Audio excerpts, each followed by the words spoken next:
desdobramentos, se a diretoria vai se manter firme na permanência do Carpini ou se a pressão vai fazer com que a direção mude o comando do time. Quem sabe ainda hoje, no Troca de Passes, a gente possa trazer novidades para vocês, tá legal? Fato é o seguinte, temos dois líderes, dois times com 100% de aproveitamento, apenas dois nessas duas primeiras rodadas, Flamengo e Internacional. O Flamengo está na frente, os dois têm 2 gols de saldo, o Flamengo está na frente porque marcou um gol a mais do que o Inter, 4-3. Flamengo e Internacional, portanto, os únicos dois times com 2 vitórias nessas duas primeiras rodadas. Vamos falar muito sobre esses jogos, começando a falar sobre essa vitória do Flamengo. A gente vê imagens ao vivo ainda do Maracanã, comemoração dos rubro-negros, preocupação dos tricolores, porque, de novo, apesar de um final de jogo um pouco melhor, a partida que o São Paulo fez foi para se preocupar. Ou é exagero, Mansur? Não, claro que é para se preocupar. A maior fonte de preocupação para o São Paulo, Diniz, é que parece que chegou ao campo aquela sensação de contagem regressiva, né? De que em algum momento essa pressão sobre a comissão técnica ela vai resultar numa interrupção de trabalho e numa quebra, porque o futebol brasileiro criou essa cultura e todo mundo já tem ela quase como uma certeza, que quando a pressão chega a determinado nível e se dá a sensação de que a cada rodada o treinador, mais do que seguir um trabalho, ele está defendendo o emprego e tentando ganhar mais 3, 4 dias até o próximo jogo, isso em algum momento chega ao campo. O São Paulo pareceu em alguns momentos do primeiro tempo até desmobilizado. Mas o São Paulo até conseguiu em alguns momentos incomodar o Flamengo pressionando na frente, evitando que o Flamengo tivesse uma construção limpa da defesa para o ataque, mas isso é um outro problema, porque o Flamengo tem essa dificuldade recorrente, a gente fala dela mais adiante, mas tinha muito pouca ideia de como construir. E a sensação é que pela primeira meia hora de segundo tempo, as trocas do Carpini no intervalo, elas terminaram por desmontar um pouco o que o São Paulo tinha na primeira etapa. Fazia sentido você abrir mão de um zagueiro, ter 2 jogadores mais rápidos pelo lado, tentar ser mais agressivo, mas o São Paulo nem conseguia agredir, nem conseguia defender mais, né? O Flamengo teve seu maior volume, a sua maior construção de oportunidades de gol nesse período do jogo. Claro que um gol trouxe uma certa incerteza ao Flamengo, uma tensão, deu ao final do jogo uma certa dramaticidade, mas que não retratava naquele momento o que era a diferença entre os dois times no segundo tempo. São Paulo acho que teve mais uma atuação bem preocupante.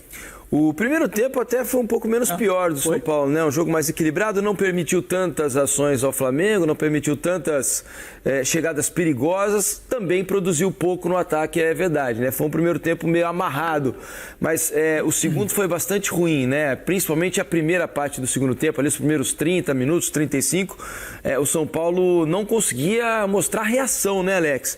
No final do jogo é que foi incomodar, principalmente depois do gol que acabou encontrando, deu até a impressão de que podia ter empatado o jogo, né, Alex? Mas aí também tem aquela questão do Flamengo tirar bem o pé e eles acabam vindo, teve a felicidade do gol que dá aquele ânimo e é natural, e quem de repente está baixando um pouco a guarda ali naquele momento para retomar é muito complicado, mas o Flamengo sobra com um talento, né, organizado, então parece que nem precisa ou nem tem precisado jogar esses 100 minutos, vamos dizer, né, o tempo todo numa grande intensidade e tudo.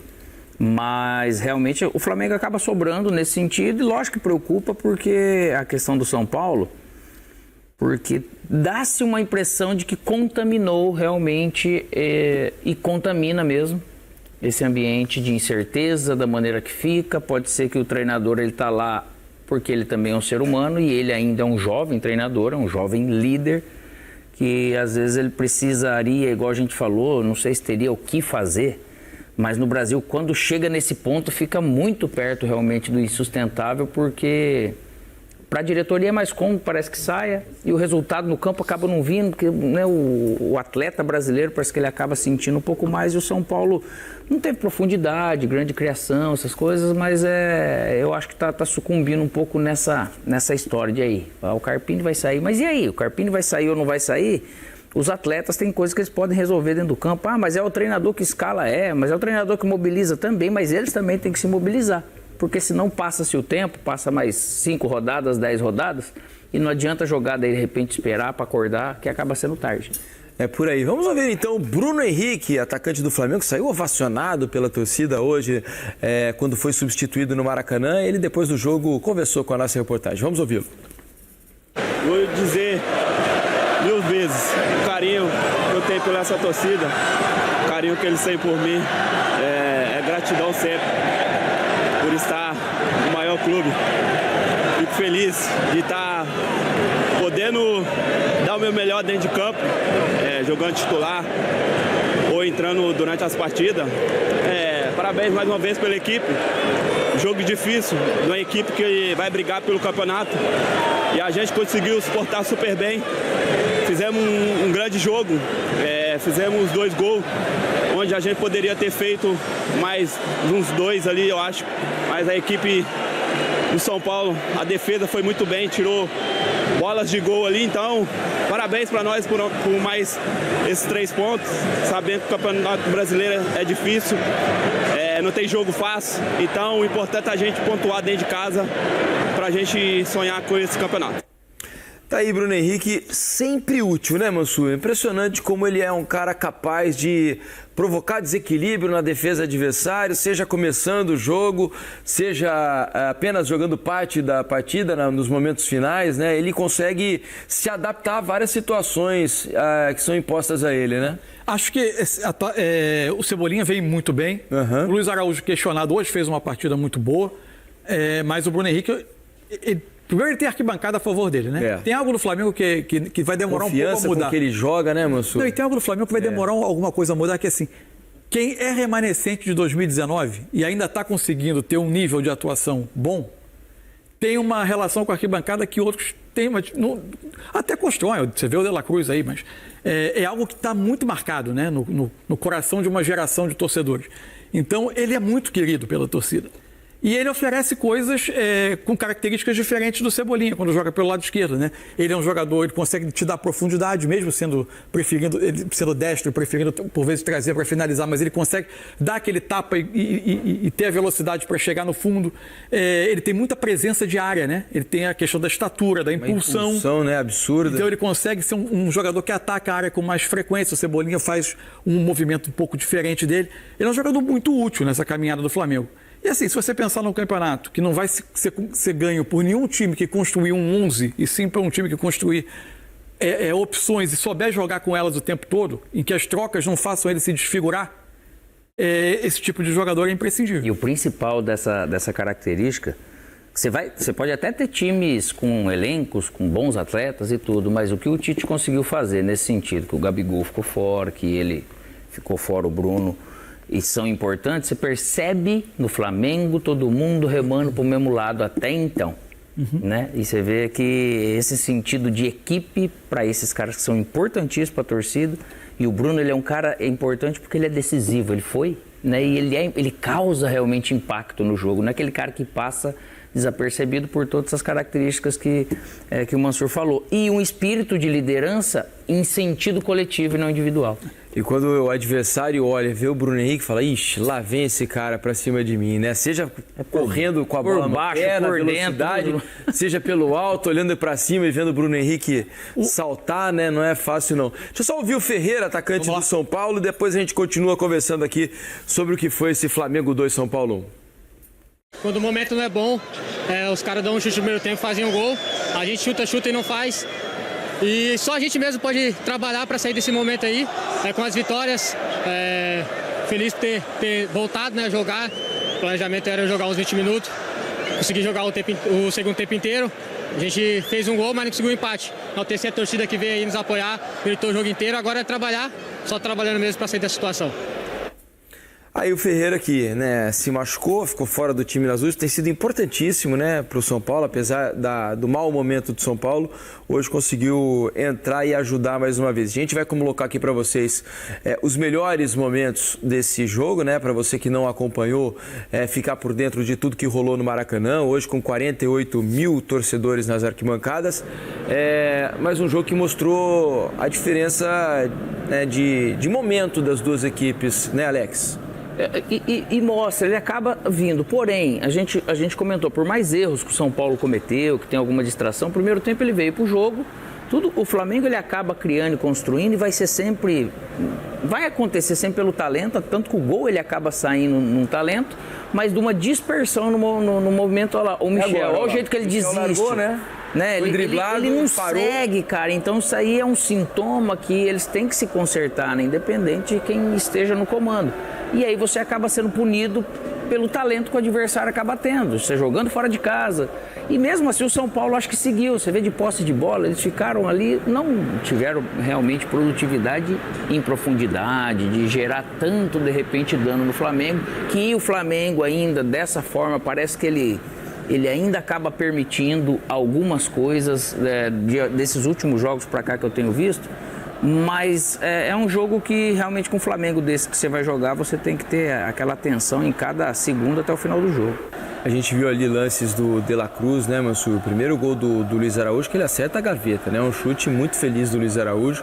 Agora, o quanto... Mas uma recuperação de bola do De La Cruz. Isso que eu ia falar. Começa com o De La Cruz, ele recupera a bola, faz o passe pro Luiz Araújo e o Luiz Araújo acerta a gaveta. E depois do lance do Pedro, ele mostra... Ele jogou mais adiantado hoje também, essa, né? Numa essa posição grande notícia, eu acho. Diferente. Hoje como um 10, né? Ele jogou como um 10 e estava dentro da área para pegar o rebote do Rafael. É basicamente a terceira função diferente que ele faz nesse Flamengo nesse 2024. Começou partindo do lado direito, depois veio para uma espécie de segundo homem, de camisa 8.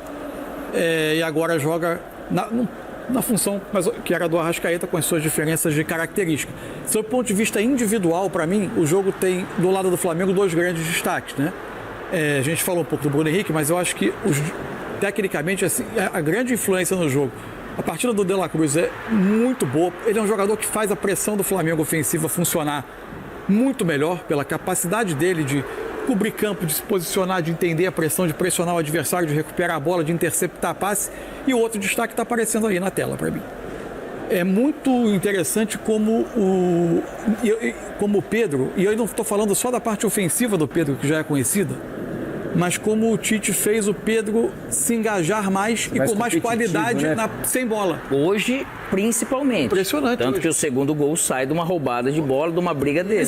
Mas foi especialmente hoje. Nos últimos jogos não vinha sendo tanto, Eu acho que essa é uma temporada em que o Pedro participa mais ativamente da pressão ofensiva do Flamengo. Os dois últimos jogos ele tem feito gol, né? Mas assim, foram aqueles jogos que eu acho que o Flamengo jogou, parece que pelo suficiente. Isso. E teve uma oscilação nesse aspecto. O Pedro, no balanço da temporada, ele de fato passou a participar muito mais ativamente disso. E a jogada dele... Quantos lances, né? Ele participa com bola e sem bola. Hoje ele fez um belo jogo mesmo. E a jogada dele no lance do segundo gol é muito boa, muito boa. Dá aquela chapada, né? Com qualidade. Foi uma grande defesa do Rafael, que terminou no segundo gol do Pulgar, que é um dos artilheiros já do campeonato, né? Temos alguns jogadores que marcaram 2 gols já nessas 2 primeiras rodadas. Vamos fazer o seguinte, vamos conversar com a nossa equipe, né, que trabalhou na transmissão dessa partida lá no Maracanã. Luiz Carlos Júnior, Renata Mendonça e Grafite. Tudo bem, meus amigos? Bem-vindo ao Troca de Passes. Boa noite para vocês. Fala, meu galã. Tudo certo, Diniz? Tudo ótimo. E contigo? Ih, tem até coraçãozinho. Você viu? Rafael, espetáculo. O lance ele termina, entendeu, Luiz? Entendi. Luiz, tivemos aí um bom jogo no Maracanã, né, Luiz? Eu achei o segundo tempo melhor. Não sei se a Renata concorda comigo, se o Grafite... O primeiro tempo foi meio morno, o Flamengo dominou, o São Paulo muito travadão. O segundo tempo deu uma animada, né, Renata? Primeiro tempo de poucas finalizações, né, de um São Paulo que se defendeu até o momento do gol de uma boa forma, né, conseguindo ser efetivo no momento de tirar o Flamengo da sua área, mas pouco efetivo ali no ataque. E o Flamengo ainda um pouco moroso, né, sentindo falta do Arrascaeta, o De La Cruz fazendo a função dele, mas ainda com dificuldade,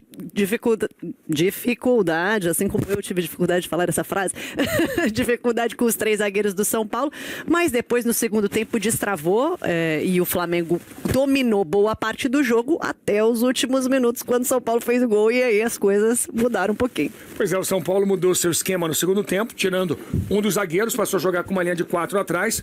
E o Ferreira especialmente deu uma animada no jogo, né, Grafite? Entrou bem, né? Boa noite, Luiz, Renata, Mansur, Diniz, né? Coraçãozinho, né? Alex, rei de Doha, tudo bem? Rei de Doha, né? Alex era Alex dominava tudo lá em Doha. O jogo bom, interessante aqui, né? No primeiro tempo foi morno, né? Falávamos no intervalo que o primeiro tempo foi morno, no segundo tempo o Flamengo voltou melhor ainda do que ele fez no primeiro tempo, conseguiu o segundo gol, dominava totalmente o São Paulo. As substituições... Estava mais perto do terceiro do que o São Paulo do gol, né? Mais perto do terceiro. As substituições do Carpini até então não havia surtido efeito. O Ferreira muito pelo lado isolado ali pelo lado esquerdo, tentando alguma coisa com o Wellington. O Eric, você falou muito pouco dele no segundo tempo do São Paulo. E aí numa triangulação aqui pelo lado direito, né? Um bom cruzamento no segundo pau. O Ferreira fechou, acabou marcando o gol que animou o São Paulo na partida. O São Paulo foi pra cima, animou até o Carpini no banco, né? O Rei de Doha faria um gol desses? Faria. O Alex, quando dominava ali de frente para a área, ele marcava gols. Para mim, o Alex era o pifador, né? Marcava gols, mas deixava muitos companheiros na cara do gol. São Paulo teve muita dificuldade, perdão, Grafite, para sair jogando com esse toque de bola aí, né? No primeiro tempo, o São Paulo teve muita dificuldade, até, mas por conta da marcação do Flamengo também. O Flamengo pressionava bastante. Teve momentos no jogo que a torcida gritou o nome do Bruno Henrique porque ele pressionou bastante, forçou o erro do São Paulo, não só ele, mas o De La Cruz, o Pedro também fez um trabalho. O Pedro fez um trabalho hoje tático interessante também. Ele recupera a bola no segundo gol, não ficou só na área esperando a bola chegar para marcar gols, com muito como ele recupera a bola e Saudações rubro-negras, sejam todos bem-vindos e bem-vindas ao nosso canal Mengão News Oficial. Pessoal, esse aqui é um videozinho aí, né, para poder comentar e os comentaristas debatendo sobre esse jogo do Flamengo contra a equipe do São Paulo, onde o Flamengo oscilou bastante, né. O Flamengo, quando fez 2-0, estava muito bem na partida, depois se acomodou um pouco e deixou o São Paulo crescer, né, onde o São Paulo conseguiu achar um gol com Ferreirinha de cabeça. O São Paulo cresceu, né, até tentou buscar ali um empate, mas o Flamengo conseguiu sair com 3 pontos aí no Maracanã, né? Então o Flamengo lidera o Campeonato Brasileiro com 6 pontos, algo que não acontecia desde 2020. Então, rapaziada, já comente aí o que você está achando desse começo de trabalho do Tite. Deixa aí nos comentários a sua opinião e lembrando, né, que o Flamengo iniciou o jogo com Arrascaeta e Luiz Araújo no banco de reserva. O Everton Cebolinha sentiu ali, né, uma pequena lesão, saiu, entrou Luiz Araújo na sua posição de origem, na ponta direita, onde o Bruno Henrique, que estava na ponta direita, foi para a ponta esquerda, onde o Everton Cebolinha joga, né, e também o Bruno Henrique é acostumado a jogar. E em seguida, o Luiz Araújo acertou uma chapada na gaveta, né, abrindo 1-0 para o Flamengo. E tem que falar bem, né, da atuação do Nicolás de la Cruz, uruguaio aí, né, que caiu muito bem com a camisa do Flamengo. Pouco tempo já na equipe, já demonstra ser um grande jogador, né? O cara parece que tá no Flamengo já desde 2020, né? Então, é um grande jogador, Nicolás de la Cruz. Realmente o cara não para dentro de campo. Quem está assistindo, quem tá acompanhando os jogos do Flamengo, percebe, né, que o cara se movimenta o campo todo aí, tá ocupando todos os espaços, né? Um jogador muito importante aí para a temporada do Flamengo, beleza? Então, rapaziada, também já comenta aí e deixa a sua opinião, o que vocês achou dessa atuação do Flamengo, beleza? Comente, que é muito importante, deixa o seu like, ativa o sininho de notificações e, se Deus permitir, mais tarde eu voltarei com mais informações do nosso Mengão.